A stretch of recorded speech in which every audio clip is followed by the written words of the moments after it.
Yo tengo como que unas cuantas reglas en este podcast que son como reglas tácitas, cosas que mucha gente da por sentado, pero yo las tengo claro. Una de esas hasta ahorita ha sido como que nunca hablar de Venezuela hasta que fuera como que verdaderamente necesario. Pero en estas últimas semanas, como que han ocurrido demasiadas cosas que me han hecho trigger esa necesidad de cómo atar lo que es nuestro país y las realidades que uno vive comparado con la historia que se cuenta. En estos días estaba viendo que un propagandista de mierda sacó un libro hablando de Venezuela. Y obviamente era desde la perspectiva del imperialismo. Estoy tratando de buscar dónde coño está ¿cómo es que era el nombre? Ajá. No me gusta darle publicidad a esta mierda, pero se llama Encountering U.S. Empire in Socialist Venezuela. The Legacy of Race, Neocolonialism and Democracy Promotion. Y es de un cogido que se llama Timothy M. Hill. Timothy M. Hill, si estás viendo esto, um, me- si estás viendo esto, deja de verlo, porque no voy a decir nada bueno de lo que pienso conceptualmente de tu trabajo, que no he leído. Capaz lo leo y es una vaina totalmente antichavista. Y es una trampa para que los chavistas compren tu libro, lo abran y luego diga ser chavista es marico y le quitas $10 a alguien. Y es como una especie de impuesto al chavismo. Eso sería un concepto arrechísimo para el que me pondría como que le daría demasiado valor y me parecería genial. En ese caso te apoyaría. Si no, si esta vaina lo que es una especie de apología a la dictadura contada con la perspectiva racial y izquierdosa norteamericana, pues me cojo a tu mamá. Cambiando de tema. No cambiando de tema, en el mismo punto. El- la historia de Venezuela no va a ser contada por venezolanos, lamentablemente. Al menos no los venezolanos que nosotros quisiéramos que cuenten la historia. Porque cuando tú vas a narrar algo, hay varias capas. La principal es que las historias que perduran son las que están bien construidas, las que arman una especie de aventura. Y lamentablemente la mayoría de las cosas que pasan en todos los países, nos pasan a los humanos, no tienen este arco dramático que tienen las películas y lo que hacemos es dejar cosas por fuera, poner cosas delante, lavarle la cara a ciertos actores y tener algo mucho menos complejo que lo que originalmente ocurrió e incluso eventos importantísimos pues dejan de existir. En el caso de Venezuela en particular, yo recuerdo algo que para mí en su momento fue algo increíble, fue un momento para mí patriótico, un ejemplo de civismo, y es por allá back in the early 2000s, cuando fue el referéndum constitucional, donde el movimiento estudiantil, del cual yo era parte, hizo un esfuerzo masivo por empujar hacia atrás muchas de esas reformas que quería aplicar el chavismo en la constitución que ellos mismos habían escrito hace poco. Pero como esa constitución no era lo suficientemente autoritaria, era como que no, ya va, vamos a ponerle vainas más autoritarias todavía, como reelección indefinida. Todas estas cosas luego nos las metieron dobladas y ese evento, que en su momento fue como que la primera derrota electoral directamente impulsada por Chávez, para nosotros como jóvenes, como idealistas, como opositores de un gobierno de milicos, fue un momento impactante y fue un momento trascendental que si me tocara volver a escribir la historia de Venezuela, es que ni lo escribo, es que ni lo menciono. Pasaron muchas cosas, hubo mucha gente que redefinió su vida en torno a eso y consiguieron una vocación política, gente que se dio cuenta que había una esperanza de luchar por el país y todas estas mierdas, pero en el orden mayor de las cosas, no pasó nada. definitivamente no pasó un coño madre y eventos como ese en la historia de Venezuela, si toca contarlas, van a haber muchos que mientras más cruza el tiempo, más pie de página se vuelven. Hay eventos que no. Un poco el hecho de haber vivido todo esto lo vuelve una experiencia auténticamente frustrante. Muy jodido no ver todas las cosas que han pasado en Venezuela y ver en lo que desembocó todo y ahora como retrospectivamente se reescriben vainas y narrativas para explicar tragedias, para justificar que haya gente que todavía está en el poder. Y gran parte de estas narrativas van a existir no solo en base a nuestra experiencia, sino lo que cada país necesite contar. Y algo con lo que vamos a tener que vivir todos los venezolanos que nos tocó calarnos 20 años de este experimento socioeconómico militar que honestamente es una tragedia, es un colapso del tamaño de Valyria en Game of Thrones, em, es que va a ser contado con ópticas muy distintas y convenientes, como es el caso de la mierda esa de panfleto que trata de explicar lo que pasó en Venezuela desde una perspectiva del Critical Race Theory, donde todo es culpa de los Estados Unidos, porque obviamente los venezolanos somos unos chimpancés que hacemos lo que nos dicen los gringos y el buen salvaje y todas estas mierdas en las que hay gente que hace su carrera dando clases trabajando casi 4 horas a la semana y cogiéndose carajitas. Eso es lo que hacen estos profesores. Y, y es un poco frustrante que la historia que nosotros vivimos no va a ser contada porque no encaja en lo que son las otras historias. Digámoslo así como que el Marvel Cinematic Universe de la política, para que todos lo entendamos y no nos escapemos del lenguaje, del lenguaje corporativo que se maneja en este podcast. Hay muchos eventos, como por ejemplo en la Segunda Guerra Mundial, que yo creo que es el evento posiblemente, es el conflicto más fotografiado en ficción en la historia de la humanidad. Creo que muy pocas cosas han, hay muy pocos eventos han sido tan estudiados y tan tratados y han sido tan exitosos como la Segunda Guerra Mundial. Solo viendo las películas, hay los, de los clásicos más grandes del cine tienen que ver con la Segunda Guerra Mundial. La lista de Schindler, Salvando al Soldado Ryan. Son dos, digo, dos películas de... Y comencé la lista y fue como que, mira, solo voy a decir películas de Steven Spielberg. Hay un coñazo. Inglourious Basterds. Y esos son por decir algunas populares. Casablanca. O sea, si me pongo a pensar, obviamente pondrán que si 100 películas de estas y todas giran en torno al combate que hubo contra el nazismo, una ideología que mientras se estaba desenvolviendo, obviamente la historia no era la que nosotros conocemos, no que les está haciendo apología, sino que la información no estaba distribuida, había mucha propaganda, el objetivo final de los nazis se vendía en diferentes paquetes a diferentes países, igual con sus aliados, y lo que los soldados hacían y cómo ejecutaban sus planes de conquista, cómo invadían.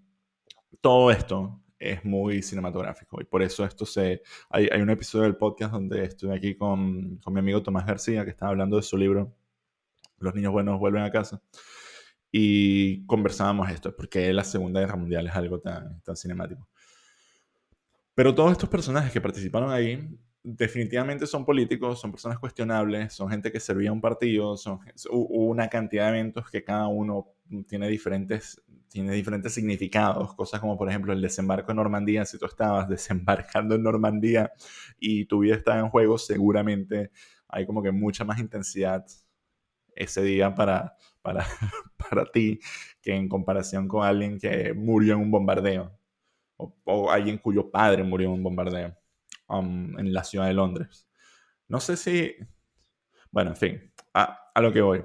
La historia cuando es contada es imposible que refleje la experiencia personal. Y lo mejor que podemos tener es como una especie de solvente de lo que nosotros mismos nos tocó vivir. El caso de Venezuela a nivel de las películas, de las series, de cómo era referenciado. Yo me acuerdo cuando yo era niño, Venezuela no existía en la televisión. Literal, no existía. Era como que un throwaway line, era un país más. Cuando alguien mencionaba la palabra Venezuela, era casi que icónico. De hecho, recuerdo en Kill Bill que hay una parte donde está el asesinato está mostrando como que el origin story de Oren Ishii y ella mata a un tipo en una limusina y estaba con dos mises y una decía Venezuela y eso era lo que se reducía el rol de Venezuela en el Caribe y en el cine. Era como que tenemos la mujer más bella y ya, eso era lo único por lo que éramos famosos. Luego todo este peo, literal, cuesta, cuesta conseguir una trama de crimen moderno donde Venezuela no sea el, el eje del mal o el outlet de lavado de dinero o escape de los americanos europeos. Y mucha gente tiende a decir que esto es como una especie de propaganda o es como una matriz de opinión impulsada. Y no, literal, si a mí me toca escribir un villano y digo, ¿a dónde se va a ir este bicho que es una mierda y va a lavar dinero y va a joder a todo el mundo? A Venezuela. O sea, si yo fuera un villano, yo me iría a Venezuela. O sea, tipo, lo vería y diría, marico, esto es que es Villanolandia. O sea, tipo, si alguien me cae mal, lo mato. Y si hago dinero, pues no tengo que ponerlo en un banco. Y si alguien se quiere meter con el dinero que no puse en el banco, lo mato. Y así voy. Y un poco así eh, parece que funciona el país desde afuera. Obviamente estoy seguro que hay mucha gente honesta, pero también estoy seguro que si la gente no honesta decide matar a la gente honesta, puede hacerlo por un módico precio. Toda esta historia, toda esta perspectiva que nosotros tenemos, que para nosotros es sin duda el evento más trascendental de nuestras vidas, que nos hizo emigrar, que nos hizo básicamente transformarnos en personas completamente distintas, aprender idiomas nuevos, es muy pesado. Es una cruz, diría yo. Y durante mucho tiempo yo tenía el afán de tratar de predicar la tragedia, en plan Doomsayer, de que no se repita lo que pasó en Venezuela. Y honestamente ya estoy ladilladísimo. Yo hablar del tema de Venezuela con cualquier persona me saca la piedra. Tengo las opiniones súper formadas, es mi experiencia, es lo que viví. Especular al respecto no me hace, llevo 20 años especulando, especular no nos ha llevado a ningún lado. Lo único que se puede especular ahorita es qué tan incompetente va a ser la gente que termine de ejecutar, sea lo que sea que se está especulando. Y es una buena métrica, by the way. Y es un país que poco a poco ha dejado de sorprenderme en los vectores esperados. Y últimamente ya no siento ganas de educar a nadie. Y es una frustración para mí, porque algo que pasa muchas veces es que tú le dices a alguien, coño, yo soy venezolano, y hay como que un par de reacciones. Una de ellas es como que empatía inmediata, que la aprecio, yo me coño. Y luego está la gente que inmediatamente está tan cegada por su ideología y lo que sea que estén viviendo en el país que están, que es como que, ¿me pudieras por favor decir que todo lo que me han dicho los medios es mentira y que en realidad Venezuela está súper bien y coño, y que el comunismo funciona? Y es que sí, no, lo siento, no puedo darte eso que estás buscando. Y cuando le dices que no, se les va la luz de los ojos. Es como, no, mi utopía, mi utopía. Y coño, es bastante frustrante. Entonces yo esa conversación la he abandonado por completo. O sea, si alguien es maoísta, puede ir y hablar puede irse a Corea del Norte y entrevistar a gente que si están en desacuerdo con el gobierno, le matan a los nietos, a los hijos y a los abuelos. Y ya, y te dicen lo que quieren escuchar. Que eso también es como lo que hace que las historias más populares suban como la espuma, así estén retratando la realidad. La gente no quiere leer las cosas que no quiere escuchar. Hay gente que llama esto como que verdades incómodas. Y pueden ser incómodas por, como lo decía al principio, porque no calzan en la historia del arco narrativo, o pueden ser incómodas porque demuestran que puede que estés equivocado. Porque en todos los tiempos de polarización que nosotros tenemos hoy en día, gracias a lo radical que se han vuelto los discursos y las opiniones y las ejecuciones, no hay espacio para que alguien diga su experiencia y diga, coño, yo salí jodido. Tipo, eso no es debatible. ¿Sabes? Cuando un país se van, que si 6 millones de personas, y tú dices, no, eso es porque pusieron sanciones económicas en 10 carajos que son militares y jefes de Estado, es como, no termina de sumar uno más uno. Pero es algo que la gente no quiere escuchar. Más fácil quedarte con la historia, que las cosas que tú odias las puedes odiar más y las cosas en las que tú crees puedes creer más y poco a poco irte reforzando con esta avalancha de información. Yo no tengo manera de garantizar que la historia de mi país se cuente. Y es trágico, porque hay un mensaje de fondo que de verdad nadie quiere escuchar. O sea, en el mundo occidental.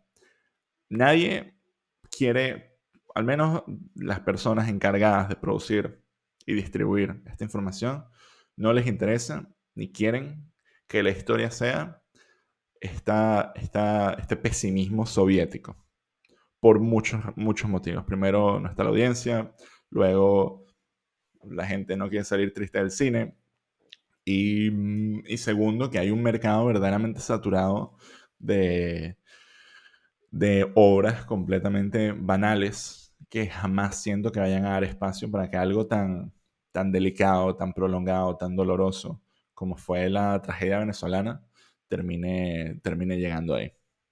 Si acaso las cosas van a ser reescritas para que calcen estos moldes de lo que la gente quiere escuchar. Y es algo con lo que yo siento que muchísima gente ya comulgó. O sea, y eso es lo que me pasa cuando veo cosas del estado actual de Venezuela. Que siento que esta gente, mucha gente, ya se resignó a que la historia que nosotros tenemos va a ser contada de una forma engañosa, artificial, y que vamos a estar debatiendo sobre cómo contar cosas que vivimos, como el hecho de lo que se le llama el golpe de Estado del 2002, o, o el apagón, o, o todo lo que fue la muerte de Chávez y cómo se cuenta esa historia de antes de Chávez y después de Chávez, ACDC, que para mí, y ese es un buen ejemplo, algo que encaja como un hito en lo que sean que se están contando la historia. Es como que antes de Chávez, Venezuela estaba aumentando el gasto público como unos dementes. Y luego se murió el líder supremo y se fue todo a la mierda. Y es como, sí, pero también pudieras decir alguna mierda como que, no sé, en el 2012 alguien rompió el récord de los 100 metros y entonces antes de que se rompiera el récord de los 100 metros, el país no se había terminado de ir a la mierda y luego después se fue a la mierda. ¿Qué películas salieron en el 2012 para utilizar eso como mejor? 2012 movies. Mira, podemos decir que antes de Prometheus el país estaba en la mierda, no estaba tan en la mierda y luego después de Prometheus se terminó de ir a la mierda. The Dark Knight Rises. Después que atraparon al Guasón, Venezuela se vino abajo. Ya, eso yo creo que es súper, súper legit para descubrir, para tratar de explicar un poco lo que... Mierda, Cosmópolis es de 2012. Han pasado 10 años, coño. Um, Eso es. Cosas como que la muerte del huevón ese se han vuelto el punto de giro de cualquier narrativa alrededor de nuestro país. Cosas como la reforma um, se volvieron una vaina completamente indiferente porque al final nos metieron ese huevo y esa lucha perdió todo valor. Cosas como el no ir la oposición no se postulara a la asamblea en algún momento y que perdiéramos todos los curules de la asamblea, que fue para mí un momento pivotal. Eso también está como que una nota de pie de página. Y mil mierdas, especialmente ahorita con todo el tema de Guaidó, que Guaidó ha quedado como una figura que empezó casi que heroica y debido a que no cumplió los requisitos para mantenerse como una figura heroica y completar este arco de redención, pues queda como un huevón. Y queda como un vendido, un fracasado, un inútil, cuando la realidad es que, marico, está jodido. O sea, si hubiera alguien que pueda tumbar el gobierno y montar un nuevo gobierno de facto completamente democrático y legítimo, capaz lo hubieran hecho. Que eso es otra cosa. Es como que se cuenta esto y nos olvidamos muchas veces que lo que está en juego es el control de un país. Tipo, la apuesta es bastante grande más allá de lo que termine ocurriendo. Pero, no sé, como que hoy en día se ve cosas como el ir a prisión, ser un preso político en Venezuela, como una especie de trámite del que sales e inmediatamente te puedes terminar convirtiendo en un colaborador. Y, y se deja por fuera gran parte de lo que puede ser la experiencia personal del individuo que se ve sumergido en esa tragedia. Obviamente eso es una película. Y Leopoldo López, el personaje de esa película, tú pudieras terminar diciendo, era qué huevón Leopoldo López. O sea, si tú vas a ver una película donde es alguien que está enfrentándose a un gobierno que está arreando a millones de personas y luego termina preso un poco de años y luego se termina escapando y está que sí, en Madrid, eh, no sé, bebiendo café, tú dices, coño, qué, qué huevón. O sea, como que, porque no encaja tu película. La película que encaja, que calza lamentablemente, narrativamente, que no eso significa que sea verdad, es toda esta mierda de las sanciones. Y suena como tal, o sea, si yo veo esto desde afuera y soy un maldito ignorante y comienzo a leer sobre lo influyente que es Estados Unidos y digo, uff, cuando se murió Chávez estos metieron un poco de sanciones para apretar el país y no pudieron ahorcarlos y ahora el país está floreciendo. Es como, bueno, suena creíble, suena consumible y es muy fácil de explicar. Y, y yo cuando veo todos estos videos de las cosas que están saliendo bien en Venezuela, obviamente no me da rechera. O sea, no hay nada que quisiera yo más que todo el mundo que quiera vivir en Venezuela pueda volver, pueda tener una vida digna y no vivir cargando una cruz. Pero esa no es la realidad. La realidad es compleja, la realidad es elaborada y es una cruz. O sea, ser venezolano es más odio ser venezolano que ser español. Más jodido ser colombiano que ser venezolano. Y cuando digo jodido, busquen las métricas que les dé la gana. O sea, países a los que puedes entrar, tiempo que tardan los trámites, poder adquisitivo, la lucha como tal de identidad. Y solo el hecho que tú veas que tú entras a un sitio e inmediatamente llega un huevón con una escolta actuando como si fuera el dueño del local, es una vaina que yo creo que nunca le va a perdonar el chavismo. Y es este despotismo frente a todo, es esta idea de una especie de jungla en la que se convirtió un país, que ya no es un país, sino es un negocio. Y, y eso es difícil de explicar, porque es tan exagerado, es tan lo hemos normalizado tanto con el fin de encajar, de no ser una carga para nuestros amigos extranjeros, con el fin de competir con esta narrativa súper pequeña y concisa que Estados Unidos es una mierda y nos pone sanciones, que es agotador. Es una historia que se enfrenta a otra historia. Y bueno, y empezando que es una historia también contada por un acuerdo de pelabolas. Cuando tú migras para un país, tú tardas como que 10 años en que alguien te respete, y más aún como autor. O sea, el nivel de las editoriales, del cine, o sea, es algo que está tan copado de élites y de narrativas tan ancladas que yo no siento, y disculpen el pesimismo, que algún día se nos va a escapar que lo que pasó en Venezuela es un poquito más complicado. No se vende igual. Y bueno, y por eso hay huevones como el propagandista del que hablé al principio, que van a hacer cash out no de nuestra narrativa, sino de la narrativa que hay en Estados Unidos de Critical Race Theory, de que el gobierno de ellos es una mierda, de que la influencia extranjera es una cagada, y eso sí se vende como pan caliente. Y esas posiciones y esos estudios los aprueba todo el mundo, le hace review todo el mundo, y esa es lo que se termina comercializando. Y yo creo que al menos afortunadamente no ha llegado al punto de lavarle la cara al chavismo, pero, pero falta poco, lamentablemente, de que los crímenes de esta gente sean olvidados. No perdonados, pero olvidados. Es una especie de capitulación lo que se está viviendo. Y es una lástima que se pierdan esas historias.